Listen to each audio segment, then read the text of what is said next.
j'étais jeune, puis je réponds à tes questions.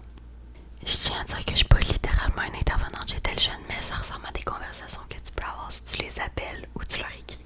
C'est-tu vrai que ça existe du stress positif? Parce que perso, on dirait que j'ai de la misère à croire ça. En fait, ressentir du stress avant un examen, une game de sport ou peu importe, c'est vraiment très commun. C'est une réponse naturelle du corps à une situation inconnue ou imprévisible. On dit que le stress est positif quand que ça t'aide à affronter cette situation-là. Par exemple, plus t'entraîner, plus étudier, mieux te préparer. Donc, ça veut pas dire que tu vas pas être stressé quand le grand jour va arriver, mais il y a des bonnes chances que ça passe rapidement. Tout le monde parle d'anxiété, mais c'est quoi au juste? L'anxiété, c'est quand tu t'imagines les pires scénarios possibles dans ta tête alors qu'il n'y a aucune raison, que c'est irrationnel.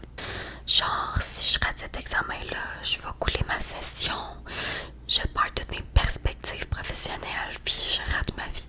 Ou encore, si je joue mal à ma game, ben mon équipe va m'haïr, fait que je suis aussi bien d'abandonner tout de suite. L'anxiété, c'est d'imaginer le pire, c'est d'anticiper les risques et les conséquences dangereuses d'une situation, puis bien souvent, les amplifier, puis toujours le mettre au négatif. En plus, contrairement au stress qui est une réponse naturelle du corps face à une situation un peu stressante, on va se le dire, l'anxiété n'a pas forcément besoin de quelque chose pour le trigger. Des fois, tu te réveilles et t'es anxieux. C'est ça qui peut le rendre un petit peu plus difficile à gérer, c'est que c'est pas toujours prévisible. Est-ce que toi, des fois, t'as des pensées intrusives que tu penses qui pourraient être l'anxiété? J'ai l'impression que juste moi qui fais de l'anxiété, je sais pas pourquoi. C'est sûr que même si ton anxiété t'empêche pas de fonctionner, on va se le dire, c'est lourd. Mon premier conseil pour toi, ça serait de reconnaître les signes de ton corps que l'anxiété arrive. Par exemple, est-ce que t'as mal au ventre, mal à la tête, de la misère à respirer, les oreilles qui bourdonnent? Aussi, essaye de voir s'il y a des lieux, des personnes ou des situations qui causent cette anxiété-là. Fais ce processus-là tranquillement, puis sans te juger toi-même. L'objectif, c'est qu'une fois que ça va être plus clair pour toi, qu'est-ce qui est de l'anxiété, ça va être plus facile à les gérer après. Par contre, je l'ai dit, puis je vais toujours le répéter, si ça devient trop lourd pour toi, ce qui est correct, c'est difficile à vivre de l'anxiété, il faut que tu approches un professionnel. Il faut. Et l'anxiété, oui, ça peut être très accaparant, mais c'est pas une fin en soi, ça se traite, puis crois-moi, ça devient de plus en plus facile à gérer quand t'as des bons trucs. Mais pour ça, faut en parler, fait que je suis vraiment contente que tu m'aies appelé aujourd'hui. Je suis paralysée par l'anxiété, puis pour vrai, je sais pas quoi faire. C'est quand même vraiment lourd, puis ça m'affecte dans ma vie de tous les jours. C'est plus facile à dire qu'à faire, mais inquiète-toi pas, j'ai des petits trucs pour toi. La première chose, ça serait de départager ce sur quoi tu as du contrôle et ce sur quoi tu n'as pas de contrôle. Carrément, prends un bout de papier, prends ton iPad, ton téléphone, puis note-le. Fais-toi 2 colonnes. Ce sur quoi tu as le contrôle, ce sur quoi tu n'as pas le contrôle. Je vais faire l'exercice avec toi. On va prendre l'exemple d'un examen. Tu as un contrôle sur le temps que tu passes à étudier, sur le focus que tu as pendant que tu étudies.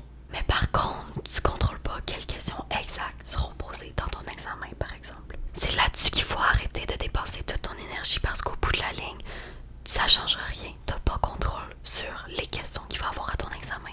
Quand tu ressens l'anxiété qui embarque, relis ta feuille avec ce sur quoi t'as le contrôle et pas le contrôle. Ça va te permettre de revenir dans le présent puis de mettre l'énergie à la bonne place. Une autre chose, c'est vraiment la base, mais prends soin de toi. Fais ce que tu aimes faire, ce qui te repose, ce qui te change les idées.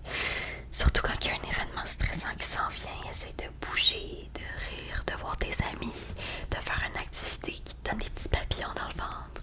Mais surtout, rappelle-toi que l'anxiété, c'est d'anticiper constamment un danger que bien souvent, c'est juste pas réel. Donc quand tu peux, essaye de rationaliser pour te ramener à la réalité, puis tu vas voir, ça va bien aller. C'était des exemples de conversations que tu pourrais avoir avec un intervenant ou une intervenante chez tel jeune. Dans le fond, ils sont là de 6h le matin à 2h le matin pour juste t'écouter, que ça soit au téléphone, en chat, en texto si tu préfères, peu importe.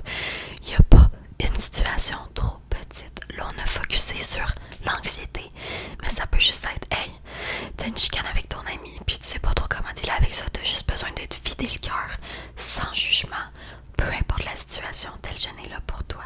N'hésite pas à parler, ils sont là pour ça. Je vais laisser toutes leurs coordonnées, toutes les infos que tu dois savoir dans ma bio.